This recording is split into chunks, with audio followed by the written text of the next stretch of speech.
इन बोली आत्माओं को भ्रमित कर रखा है जो उनके अनुयायी हैं। सर्वप्रथम आपको पवित्र बाइबल से परिचित कराते हैं। पवित्र बाइबल के पढ़ने वालों से आप पूछिएगा परमात्मा साकार है व निराकार, वो कहेंगे परमात्मा निराकार है और कहते हैं गॉड इज फॉर्मलेस। उन्होंने फिर पवित्र बाइबल को समझा ही नहीं। पवित्र बाइबल में लिखा है कि परमात्मा मनुष्य दृश्य है और छठे दिन उस परमेश्वर ने कहा कि हम मनुष्य को अपने स्वरूप के अनुसार उत्पन्न करेंगे और वैसा ही कर दिया।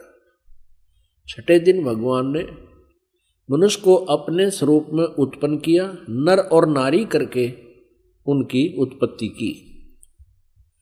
अब देखिएगा प्रमाण पवित्र बाइबल में। पवित्र बाइबल संपूर्ण जीवन अध्ययन बाइबल, पवित्र बाइबल संपूर्ण जीवन अध्ययन बाइबल, संपादक हैं डेविड स्टुअर्ट, अंग्रेजी, प्रधान संपादक Donald C Stamps, MA MDV, संयुक्त संपादक, ये सारे कुछ लिखे इनके।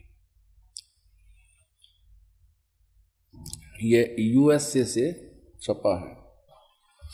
अब ये देखिएगा उत्पत्ति, जिसको इंग्लिश में अंग्रेजी में बोलते हैं ये जेनेसिस। आरंभ यहां होता है, आदि में परमेश्वर ने आकाश और पृथ्वी की सृष्टि की। पृथ्वी बेडौल और सुनसान पड़ी थी और गहरे जल के ऊपर अंधियारा था तथा परमात्मा का आत्मा जल के ऊपर मंडराता था। जब परमेश्वर ने कहा कि उजियाला हो तो उजियाला हो गया और परमेश्वर ने उजियाले को देखा कि अच्छा है और परमेश्वर ने उजियाले को अंधियारे से अलग किया और परमेश्वर ने उजियाले को दिन, अंधियारे को रात कहा। सांझ हुई फिर भोर हुआ, भोर माने सुबह। इस प्रकार ये पहला दिन की रचना की प्रभु ने, परमात्मा ने, परमेश्वर ने। फिर परमेश्वर ने कहा कि जल के बीच एक ऐसा अंतर हो कि जल दो भाग हो जाए, तब ऐसा ही होगा। तथा इस प्रकार सांझ हुई फिर भोर हुआ, ये दूसरा दिन हो गया। फिर तीसरे दिन कुछ और रचना की, सांझ हुई फिर भोर हुआ, फिर ये तीसरा दिन हो गया। ये फिर सांझ हुई फिर भोर हुआ, ये चौथा दिन हो गया। कुछ और रचना की परमात्मा ने, चौथा दिन हो गया। फिर ये प्रश्न नंबर 5 पे, तथा फिर और बहुत सी रचनाएं की परमेश्वर ने, तो सांझ हुई फिर भोर हुआ, इस प्रकार ये 5वां दिन हो गया। अब हम छठा दिन पढ़ेंगे।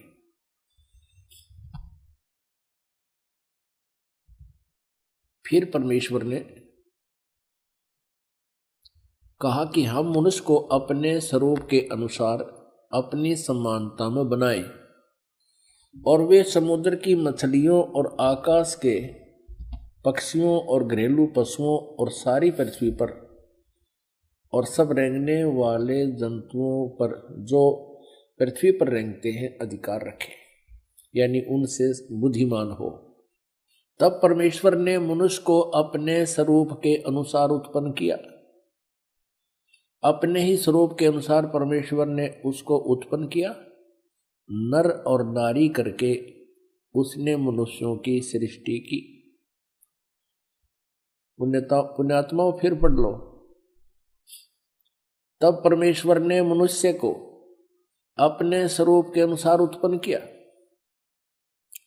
अपने ही स्वरूप के अनुसार परमेश्वर ने उसको उत्पन्न किया, नर और नारी करके मनुष्यों की सृष्टि की। अब पवित्र बाइबल में उत्पत्ति ग्रंथ अध्याय नंबर 1 का श्लोक नंबर 26 है ये। इसमें स्पष्ट कर दिया है कि परमात्मा मनुष्य जैसा है, उसने मनुष्य को अपने जैसा बनाया है, नर और नारी करके उसकी उत्पत्ति की। आगे परमेश्वर ने एक और कमाल किया है कि मनुष्यों के लिए मांस खाने का आदेश उस परम पिता का नहीं है जिसने सब ब्रह्मांडों की रचना की, जो कुल का मालिक है। आगे देखिएगा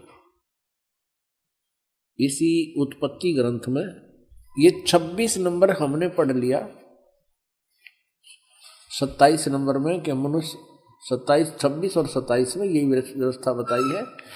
ये 27 श्लोक में लिखा है कि तब परमेश्वर ने मनुष्य को अपने स्वरूप के अनुसार उत्पन्न किया। अपने स्वरूप के अनुसार परमेश्वर ने उसको उत्पन्न किया और नर और नारी करके मनुष्यों की सृष्टि की। अब 29 श्लोक में देखो, फिर परमेश्वर ने उनसे कहा मनुष्यों को, सुनो, जितने बीज वाले छोटे छोटे पेड़ सारी पृथ्वी के ऊपर हैं और जितने वृक्षों में बीज वाले फल होते हैं वे सब मैंने तुमको दिए हैं, वे तुम्हारे भोजन के लिए। अब पूर्ण परमात्मा का कोई आदेश नहीं है मांस आहार करने का किसी भी मनुष्य को। और ये कितना बुरी तरह खाते हैं ये ईसाई लोग। तब सांझ हुई, फिर भोर हुआ, इस प्रकार 6वां दिन हो गया। ये और बहुत सी रचनाएं की इसके बाद। अब 7वां दिन देखो,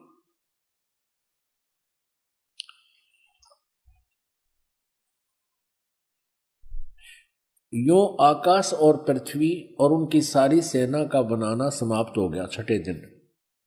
और परमेश्वर ने अपना काम जिसे वह करता था 7वें दिन समाप्त किया और उसने अपने किए हुए सारे काम से 7वें दिन विश्राम किया। और परमेश्वर ने 7वें दिन को आशीष दिया, उसे पवित्र ठहराया, सृष्टि के सारी रचना के काम से विश्राम लिया। अब पवित्र बाइबल से बहुत सी रहस्य जो है सामने आएंगे। एक और प्रमाण दिखाते हैं इसी पवित्र बाइबल में, ये देखिएगा। ये प्रश्न नंबर 11 पर भी यही समर्थन है। ये उत्पत्ति ग्रंथ है, 4-5 अध्याय हम चल रहे हैं। अब 5वां अध्याय में भी यही स्पष्ट किया स्टार्ट में, आदम से नूह तक का इसमें जिक्र है, विवरण है। आदम की वंशावली यह है कि जब परमेश्वर ने मनुष्य की सृष्टि की तब अपने ही स्वरूप में उसको बनाया। अब डबल दूसरी बार फिर यहाँ पर प्रमाणित कर दिया कि परमेश्वर ने मनुष्य की सृष्टि की तब अपने ही स्वरूप के अनुसार में उसको बनाया। उसने नर और नारी करके मनुष्य की सृष्टि की और उन्हें आशीष दी और उनकी सृष्टि के दिन उसका नाम आदम रखा। अब स्पष्ट हो गया, 2 बार फिर कह दिया। अब आगे दिखाते हैं, ये भी दिखाते हैं कि ये 3 हैं जो इनको कंट्रोल करते हैं। किसको? ईसाई धर्म को। ये देखिए वो 3 हैं, 3 का भी प्रमाण आपको देते हैं। ये देखिएगा,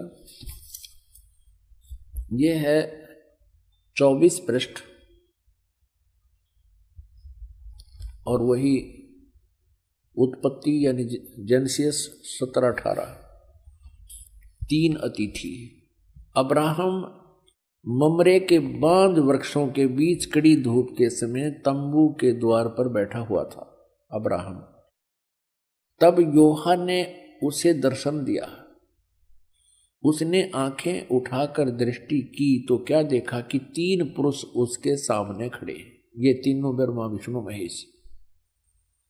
जब उसने उन्हें देखा तब उनसे भेंट करने के लिए तंबू के द्वार से दौड़ा और भूमि पर गिरकर दंडवत किया की और कहने लगा, हे प्रभु, यदि मुझ पर तेरी अनुग्रह दृष्टि है तो मैं विनती करता हूँ अपने दास के पास से चले न जाना। मैं थोड़ा सा जल लाता हूँ और आप अपने पांव धोकर इस वृक्ष के नीचे विश्राम करें। फिर मैं एक टुकड़ा रोटी ले आऊं और उसे आप अपने अपने जीव के को तृप्त करें, तब उसके पश्चात आगे बढ़ें, क्योंकि आप अपने दास के पास इसलिए पधारे हैं। उन्होंने कहा, जैसा तू कहता है वैसा कर। अब देखो पुण्यात्मा, इस पवित्र बाइबल ने यह सिद्ध कर दिया कि परमात्मा मनुष्य सदृश है वो साकार है, मनुष्य जैसा है, क्योंकि उसने मनुष्यों की सृष्टि अपने स्वरूप के अनुसार की। दूसरा कंसेप्ट ये क्लियर कर दिया कि 7वें दिन तख्त पर जा बैठा, उसने विश्राम किया। उसके बाद इस काल के हाथ में बागडोर आ गई, ब्रह्म के हाथ में, और इसने अपने तीनों पुत्रों को ये बागडोर संभाल रखी है, श्री ब्रह्मा, श्री विष्णु, श्री शिव जी को। आपने ये भी देख लिया कि भगवान किसी दृष्टिकोण से भी निराकार नहीं है, वो साकार है। पूर्ण परमात्मा भी साकार है जिसने सारे ब्रह्मांडों की रचना की, और आगे ये देवता भी साकार है जो वाटिका में घूम रहा है, उनसे बातें कर रहा है, उन आदम और हवा के कपड़े सिलवा रहा है। और फिर अब्राहम नाम के एक महापुरुष हुए हैं इसी ईसाई धर्म में, ईसा जी से पूर्व की बातें हैं, आदम जी के बाद की बातें। तो उसने देखा कि 3 भगवान खड़े सामने, उनको दंडवत प्रणाम किया। तो परमात्मा निराकार कहां से रहा, ये कहां से लाई ये सिद्धांत? ये था लोकवेद।